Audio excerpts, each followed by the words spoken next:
Welcome to Industrial PLC Applications. This video is on Connected Components Workbench Cross-Reference. The Cross-Reference browser utility allows you to quickly search for all instances of a variable, regardless of its originating program. You can see that we have 4 instances of the MCR variable. The most important information to us during programming or execution is how and where a variable is being used. The variable MCR is used 4 times in total. 3 of those 4 times, it is used as a read instruction. In other words, it's being treated like an input. However, it is where the variable is used as a write instruction or acting as an output. This has a larger impact. This is the location where we will find out what makes the variable work and if there is more than one write location. If there is, our program is not likely behaving the way we intended because of the cardinal rule. Last order wins. So I want to discuss the problems of having duplicate outputs and how we can address and find solutions. So I have a program running, and you can see in rung number 2 I'm supposed to be controlling the MCR, the master control relay, and it's highlighted in green, which is the new color variation they've elected to use to indicate that there's power to it. The contact says it's true, but the rung is false. My stop button is not in the right state, my enable button is not in the right state, and yet my master control relay is on. Now I'm going to use the variable selector to see what it's actually doing. And when you're in run mode, the variable selector's name changes to variable monitoring. And it says that right now my MCR, the logical value, is true, which it shows it as being on, but the rung is false. Something's not working out right. The other problem I have is that I'm going to look for other occurrences of it, and if you have a long program, this can take a long time to establish.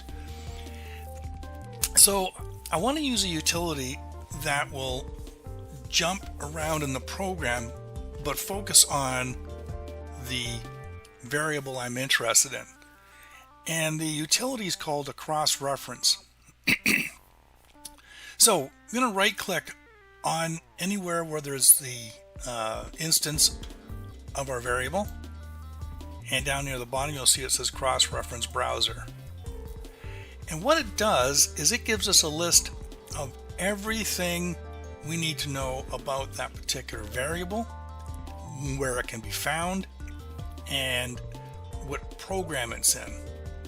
So right now we want to focus on the last column where it says access.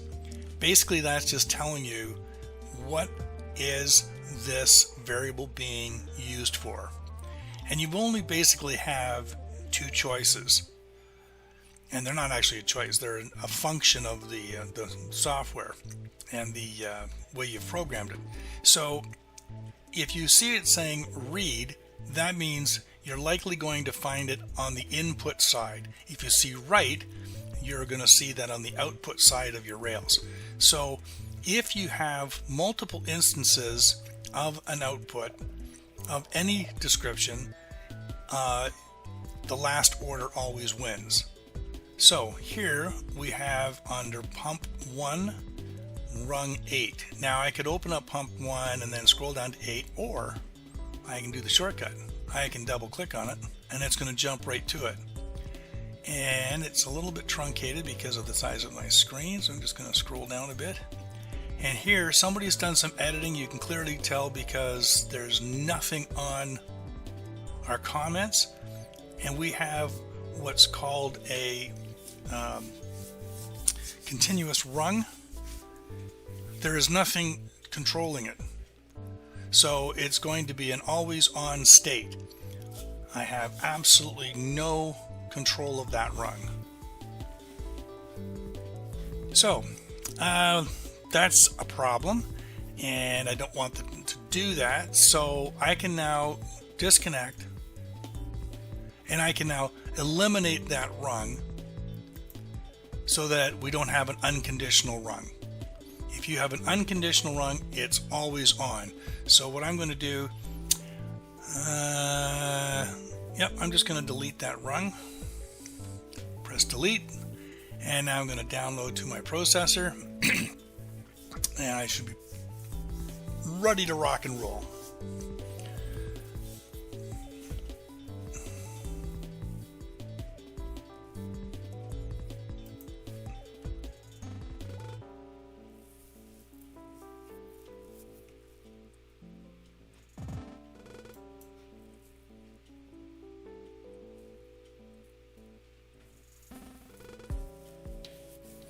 Okay, so let's go back to our first program. Our cross-reference is still there. Oh, it says I have two writes. Let me go to that one.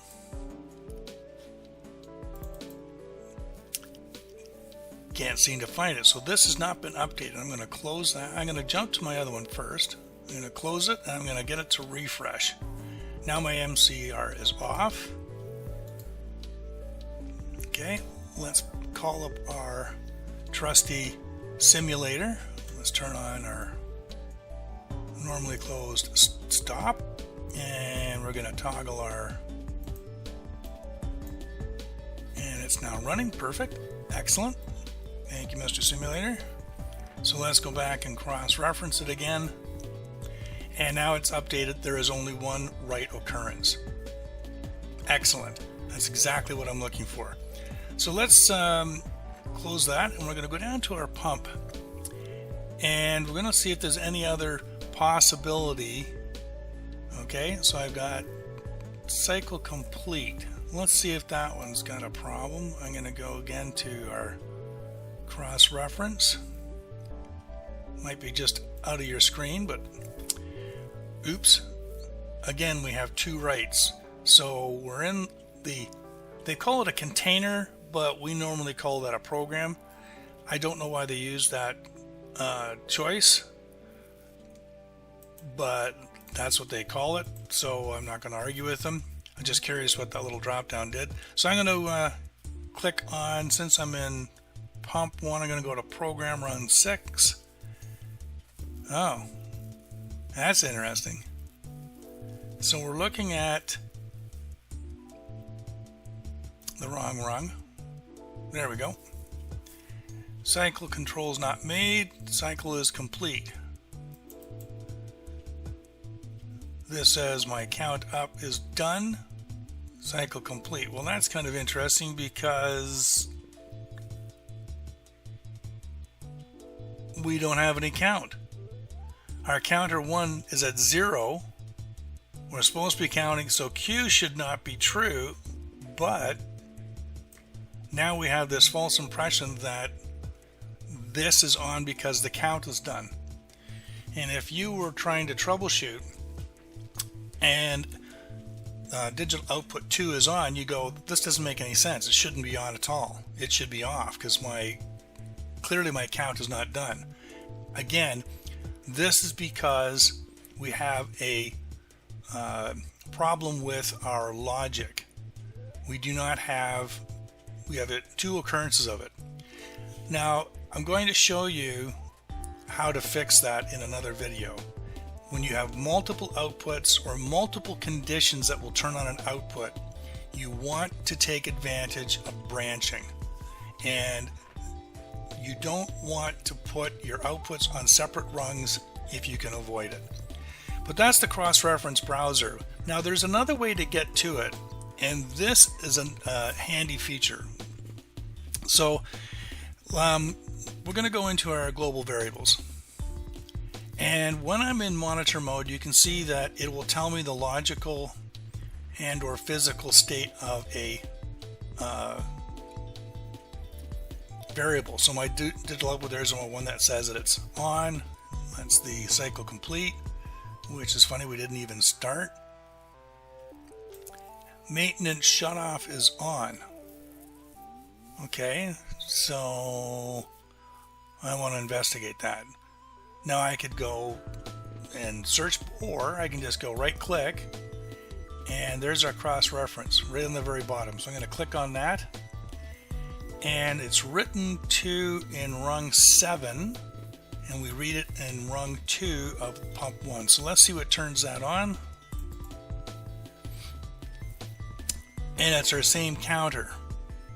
And so the countdown counter is not true, and yet that's being turned on.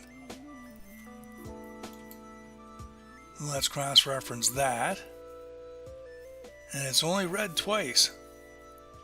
So you can see this rung here is green, and I'm beginning to wonder and suspect it's because this is on, and somehow it's interpreting it that this must be on, because that does not make logical sense. But you can begin to see how valuable the cross-reference utility is. It allows you to see how many occurrences are and what the occurrence does. Now there are other things that are on that. I just want to point those out while we're here. So it will tell you, first of all, the actual name if you're clicking on it from an alias. It'll tell you whether it's a variable. Scope tells you whether it's a global variable or if it's a local variable. So it is possible to have a tag with the same name in a local collection of variables and a global collection of variables, and that can create problems. We're going to go over that in another video.